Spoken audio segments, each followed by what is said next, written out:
Hi, my name is Daryl Ibarra. I am a student at Bond College. For my aviation safety class, I have conducted a case study on American Eagle Flight 4184.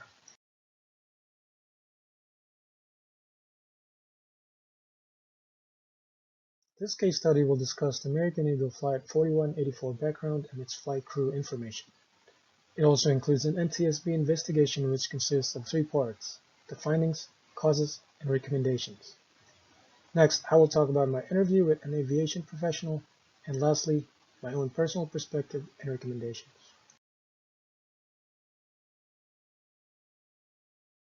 Here's a quick background on American Eagle Flight 4184. On October 31st, 1994, an ATR-72 aircraft, the same aircraft shown in the picture, was headed for O'Hare International Airport, Chicago, Illinois. Its origin was Indianapolis International Airport, Indiana. On board were 64 passengers and 4 crew members.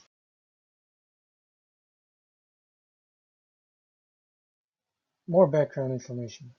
The ATR-72 aircraft faced severe icing conditions, which caused a rapid descent after the pilots lost control. At 3:59 p.m., crashed into a field near Roselawn, Indiana, killing all 68 people on board. This would be known as the deadliest aviation accident involving an ATR-72 aircraft in history. The video on the left shows a digital reenaction of the crash.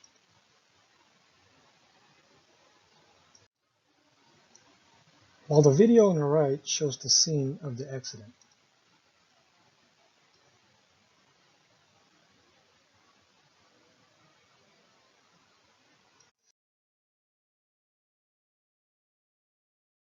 Aftermath of Flight 4184. Residents of Roselawn, Indiana created a memorial for the American Eagle Flight 4184 victims near the field where the aircraft crashed. The picture shows the memorial with 68 crosses for all 68 victims. The flight crew consisted of 2 pilots and 2 flight attendants. Captain was Captain Orlando Aguilar, age 29. He was a professional pilot with 8,000 flight hours, of which 1,548 hours spent in the ATR. First Officer Jeffrey Gagliano was 30 years old. He had 5,000 flight hours, of which 3,657 hours in the ATR. 2 flight attendants were Sandy Modaf, age 27, and Amanda Holberg, age 23. It was Amanda's first day as a flight attendant.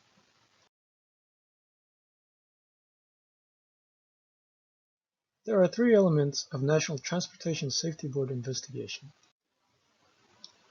The first element are findings. It is defined by the ICAO as all significant conditions and events, causal and non-causal, found in an investigation. Second element is causes, which are findings that resulted in the accident. Lastly, recommendations, the most important part of the investigation to prevent future accidents. The first part of an NTSB investigation are the findings. Findings consist of 2 types, causal and non-causal. First, causal. The ATR-72 was in a holding pattern for 32 minutes in freezing precipitation. Second, when cleared to descend to a newly assigned altitude of 8,000 feet, the initial roll excursion occurred, after which Aguilar and Gagliano regained control of the rapidly descending aircraft. However, another roll occurred shortly after as they engaged autopilot and never regained control of the aircraft. First, non-causal finding. ATR failed to completely disclose to operators and incorporate in the ATR-72 airplane flight manual adequate information and training concerning the effects of icing conditions on the stability and control of the ATR-72.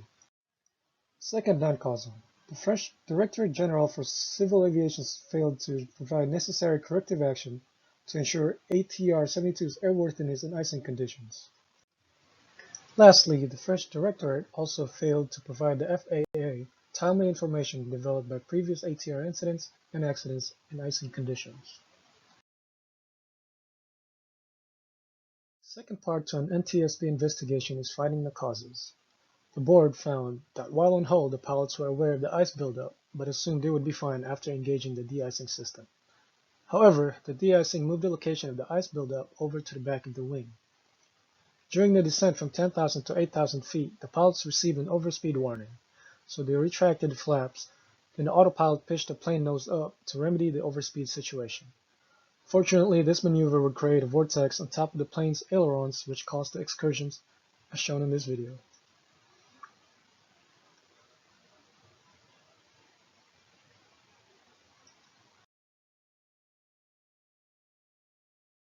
The third and the last part of an NTSB investigation is recommendations. The NTSB recommendations to the Federal Aviation Administration are as follows. First, issue a general notice to air traffic controllers to provide accelerated service to ATR-72 pilots who request route, altitude, or airspeed deviations to avoid icing conditions. Secondly, waive the 175 knot holding airspeed restriction for ATR-42 and ATR-72 airplanes, pending acceptable outcome of the special certification effort.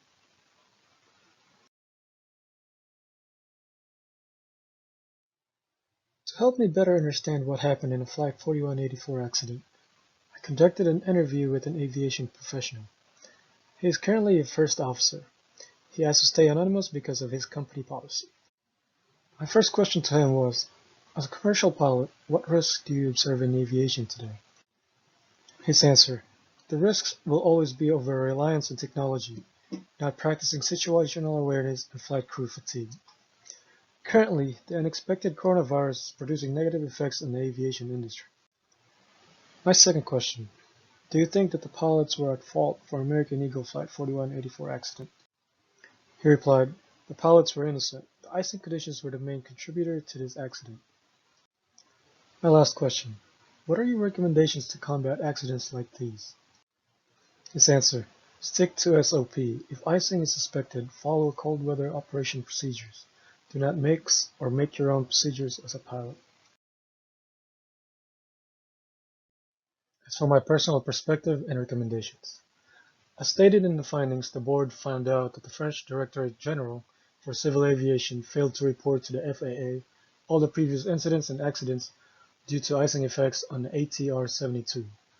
This issue should have been a significant indication to the Commission the ATR models from flying commercially before American Eagle Flight 4184 accident occurred.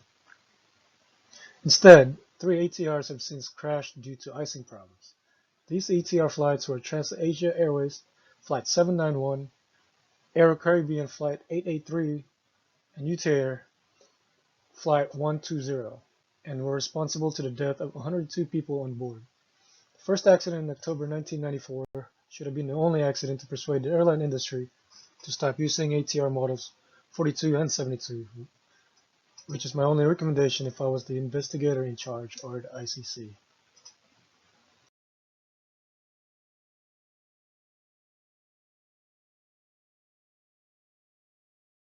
These are the sources I used to complete this case study of American Eagle Flight 4184, and that concludes my presentation. Thank you for listening.